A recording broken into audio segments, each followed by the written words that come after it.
కాకినాడ జిల్లా ప్రతిపాడు మండలం రాచపల్లి గ్రామంలో అపిత కుచాంబ సమేత అరుణాచలేశ్వర స్వామి ఆలయంలో 63 నాయనార్ల విగ్రహాలను చుక్క స్వామీజీ మరియు పలువురు పీఠాధిపతుల వేద మంత్రాలతో ప్రతిష్ఠ చేపట్టారు. ఈ కార్యక్రమానికి రాష్ట్ర బీజేపీ అధ్యక్షులు పోగల వంశీ, నాగేంద్ర మాధవ్, స్థానిక ఎమ్మెల్యే వరపుల సత్యప్రభతో పాటు ఎమ్మెల్యేలు జ్యోతుల నెహ్రూ, నిమ్మకాయల చినరాజప్ప, నల్లమిల్లి రామకృష్ణారెడ్డిలతో పాటు పలువురు ప్రముఖులు హాజరయ్యారు. నాయనార్ల విగ్రహాల ప్రతిష్ఠ అనంతరం అరుణాచలేశ్వర మహాదేవి ద్వారా రచించిన 63 నాయనార్ల చరిత్ర తెలిపే పెరియ పురాణం పుస్తకాన్ని ప్రముఖుల చేతుల మీదుగా ఆవిష్కరించారు. పలువురు పీఠాధిపతులు, మత గురువులు, ప్రముఖులు, భక్తులతో ఆలయ ప్రాంగణం పోటెత్తింది. శివనామ స్మరణతో గ్రామంలో ఆధ్యాత్మిక శోభ సంతరించుకుంది. భక్తులకు ఎటువంటి అవాంఛనీయ సంఘటనలు జరగకుండా ప్రతిపాడు సర్కిల్ పోలీసులు ఎస్ఐ లక్ష్మీకాంతం ఆధ్వర్యంలో బందోబస్తు పకడ్బందీగా నిర్వహించారు.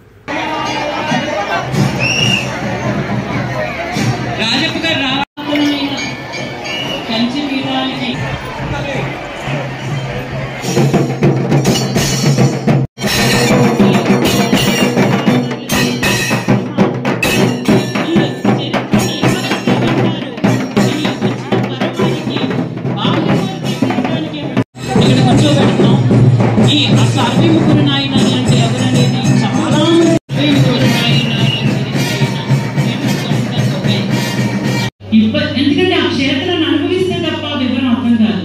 పెరియ పురాణం భూమి నుంచి పుట్టింది, అంటే మట్టి నుంచి పుట్టింది, అంటే ఈ భూమి పెద్దది.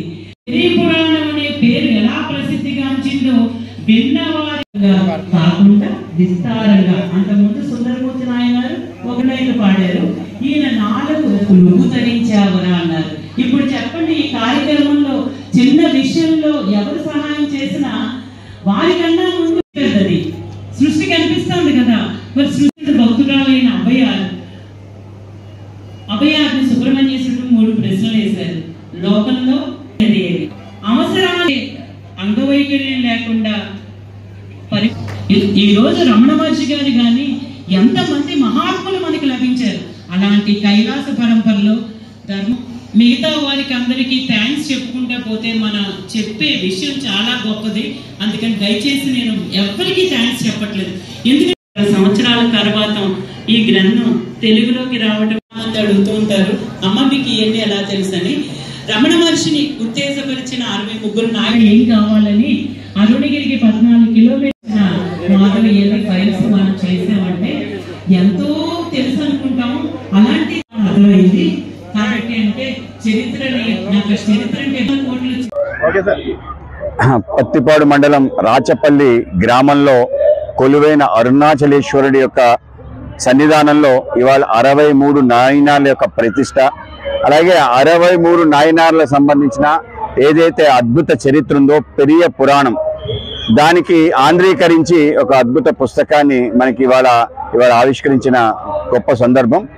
ముఖ్యంగా ఏదైతే పెరియ పురాణాన్ని రాసిన సెక్యులర్ స్వామి ఆయన తమిళంలో అద్భుతంగా రాయటం జరిగింది. ఆ గ్రంథం ఏదైతే ఉందో దాన్ని సంక్షిప్తంగా మనకు అందించిన అరుణాచలేశ్వర మాధవి గారికి ముఖ్యంగా అభినందనలు, అలాగే శుభాభినందనలు తెలియజేస్తాను. ఒక మహత్తర కార్యం ఏదైతే పోతనామాచులు వారు శ్రీమద్ భాగవతాన్ని ఏ విధంగా రాశారో ఆ విధంగానే ఈవిడ మొత్తం ఏ ప్రాంతాల్లో అయితే నయనార్లు నడియాడారో ఆయా ప్రాంతాలన్నీ కూడా నడియాడి ఆ యొక్క చరిత్ర సాక్షిభూతంగా ఆవిడే నిలిచి ఆవిడికి స్వామివారు ఏ విధంగా తెలియజేశారో ఆ విధంగానే ఆ పుస్తకాన్ని రాయటం. తమిళం రాని ఒక మహిళ ఆ ప్రాంతానికి తమిళనాడుకి వెళ్ళి నయనార్ల యొక్క చరిత్ర తెలుసుకొని మనకు అందించడం ఏదైతుందో ఇది గొప్ప విషయంగా మేము భావిస్తున్నాం.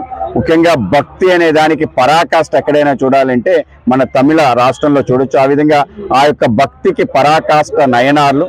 తాను తన శరీరము చుట్టూ ఉండే ప్రకృతి వేరు కాదనే భావంతో, శివార్చన భావంతో శివుడికి సర్వస్వం అర్పించిన భక్తి కోటి ఏదైతే ఉందో వాటికి సాక్షిభూతంగా యొక్క నయనాలు ఉంటారు. ఆ విధంగా ఈ ప్రాంతానికి ఆ ప్రతిష్ఠ జరగటం ఈ ప్రాంత వాసులు చేసుకున్న అద్భుతమైన ఒక భాగ్యంగా నేను భావిస్తున్నాను.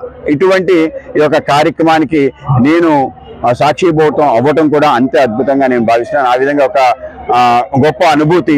నయనార్ల యొక్క చరిత్ర నయనార్ల యొక్క పెరియ పురాణం యొక్క పుస్తకం కనుక భారతదేశ ఆధ్యాత్మిక సంపద ఏదైతే ఉందో ఆ విధంగా వీళ్ళందరూ కూడా తీసుకొచ్చి తిరిగి ఈ దేశంలో మన సనాతన సాంప్రదాయ అనుష్ఠానం చేసిన గొప్ప వ్యక్తులు. అటువంటి వీళ్ళ కారణంగానే ఇప్పటికీ కూడా మన సంస్కృతి యొక్క వికాసం చెందుతుంది. కనుక ఈ యొక్క సంస్కృతి వికాసం కోసం మనందరం కూడా కలిసి పనిచేయాలి.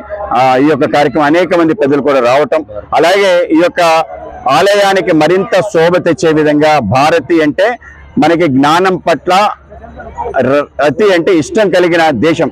ఆ విధంగా ప్రపంచంలో జ్ఞానాన్ని అందించిన ఈ యొక్క దేశం యొక్క ఈ యొక్క పుడమి ఏదైతుందో ఆ తల్లి యొక్క విగ్రహం, భారత మాత విగ్రహం కూడా ప్రతిష్ఠించడం ఏదైతుందో నయనార్లు ఏదైతే చెప్పారో అది తిరిగి మనం తెలుసుకోవాల్సిన అవసరం ఉంది. భారత మాత అంటే ఏమిటి, ఈ యొక్క తల్లి యొక్క ప్రాశస్యం ఏంటి, ఈ యొక్క భూమి యొక్క ప్రాశస్యం ఏంటి తెలుసుకునే విధంగా ఆ ప్రతిష్ఠ చేసిన మహానుభావులు కూడా ఇప్పుడు ధన్యవాదాలు తెలియజేసిన. ఆ విధంగా ఒక అద్భుతమైన క్షేత్రాన్ని ఇవాళ రావటం అనే నాకు భాగ్యం కలిగింది. భారతీయ జనతా పార్టీ రాష్ట్ర అధ్యక్షుడిగా పదవి బాధ్యత స్వీకరించిన తర్వాత ఇటువంటి గొప్ప క్షేత్రాన్ని రావటం, ఆంధ్ర నాట నయనాల యొక్క ప్రతిష్ఠ ఏదైతుందో నిజంగానే అమోఘం. ఆ విధంగా నయనాల చరిత్ర తెలుగు వాళ్ళు నేర్చుకోవాలి, తెలుసుకోవాలి.